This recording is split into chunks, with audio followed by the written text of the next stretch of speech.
Chrome OS? What the balls, Google? You think you can waltz into a market full of established operating systems, whip out your Linux variant with limited offline use, slap it into a bunch of inexpensive products made by third-party vendors, and expect people to buy that shiznit? Just a sec. What's that? People are buying them? Huh. There was no one there. That was fake.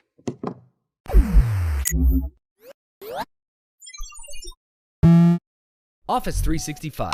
Get work done anytime, anywhere, and on any device. In addition to 1 terabyte of OneDrive storage, also receive 60 Skype World Minutes per month to over 60 countries.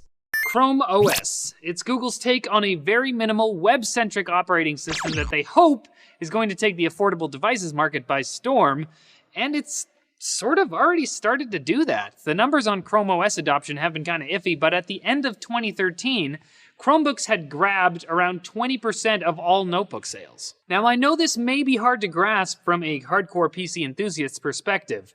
It has less than a fraction of the features and software that Windows or OS X or even Linux has. Its abilities are almost crippled without an internet connection, but to the average consumer, Chrome OS is great because of simple and intuitive user interfaces, very minimal maintenance, super fast boot and load times, and the main kicker, low price. What we've got here is a $300 Chromebook, a $200 ChromeBox, and a $400 ChromeBase, which is a Chrome OS all-in-one.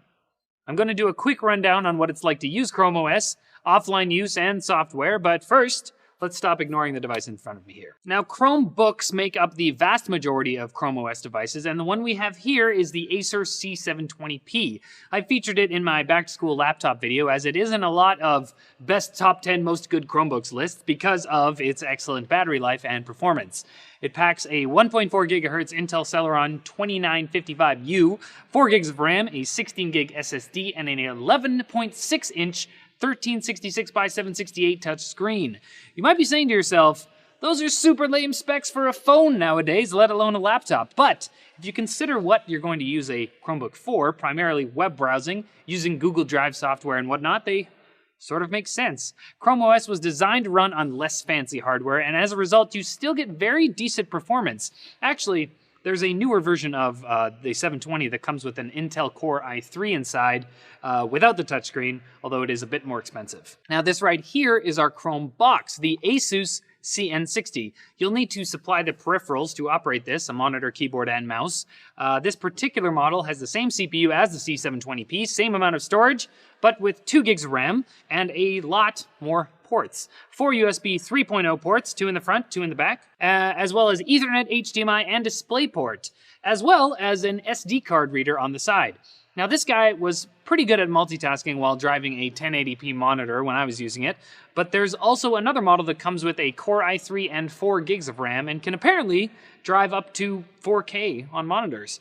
For the record, I wouldn't do that, but hey, great info. For around $200, this is potentially a great device for a family computer that's mainly used for web browsing and watching videos. Now over here is the LG ChromeBase, the first and so far only one of its kind. It's so lonely.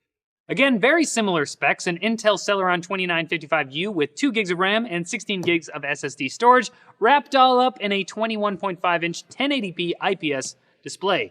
Interestingly, this machine also has an HDMI in port on the back, so you can switch between Chrome OS and another input just by pressing this touch button down here under the display. There's also one USB 3.0 port on the side next to the audio jack, 3 USB 2.0 ports in the back, and an Ethernet port as well. It also comes with this little wired keyboard and mouse.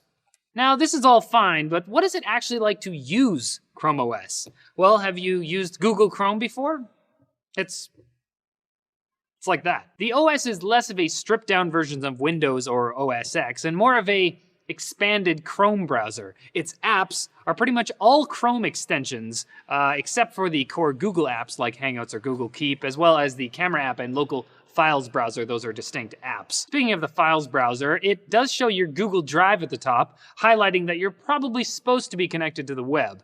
But you do also have 16 gigs of storage, about 9 gigs of which is actually usable. You can create different folders and drag and drop them pretty much like Windows or OS X, and you can open video and music files and play them with the built-in media player just like any other computer. Now, if you do take the plunge and go for Chrome OS, you're obviously giving up the massive world of full applications that run on Windows. However, most of the more popular software have analogs on Google. You got Drive for Office, Hangouts for Skype. Heck, there are even free photo editing apps like Pixlr that give Photoshop a run for its money. If you're already using Google's ecosystem for a lot of your work, like we in the office do, we do all our scripting on Google Drive and spreadsheets and everything, you're going to have a pretty good time using Chrome OS. Now, Chrome OS is built on Linux, just like Android, so why can't they just run Android apps on it? Funny you ask that, disembodied voice, because the day I started scripting this episode, Google announced it had started to bring Android apps to Chrome OS. They're starting with Vine, Evernote, Duolingo, and SiteWords, but more are apparently on the way. Chrome OS is just starting to come into its own, and the addition of distinct Android apps is definitely going to help it along. Now, the OS is still in its fledgling stages, which is evidenced by some strange inconsistencies, like the fact that I couldn't get Chrome Remote Desktop to work between these things. It works fine to control other devices running Chrome, but you can't use it, not that I could figure out anyways, between ChromeBooks and ChromeBases and ChromeBoxes. But for the most part, if I expected a feature to work, it usually did. Now, of course, this is all a far cry away from approaching the utility of full-on Windows. And like I said, many of you see a Chromebook and literally can't think of anything more stupid. Gah, why? But here's the deal. For the user that's less literate in the ways of computers, it's awesome. And it's not a Mac. Chrome OS devices boot in seconds, have Chrome's excellent security features, and are dirt cheap most of the time. Except for the Chromebook Pixel. That is inexplicably over $1,300. I mean, it's supposed to be a concept device mostly, but just don't buy it, okay? Well, that's pretty much it for this video, guys. Let me know in the comments, do you think Chrome OS is going to go anywhere? Is it the wannabe poser OS or the new Apple? Those are the two options. You can't say anything else. JK, say whatever.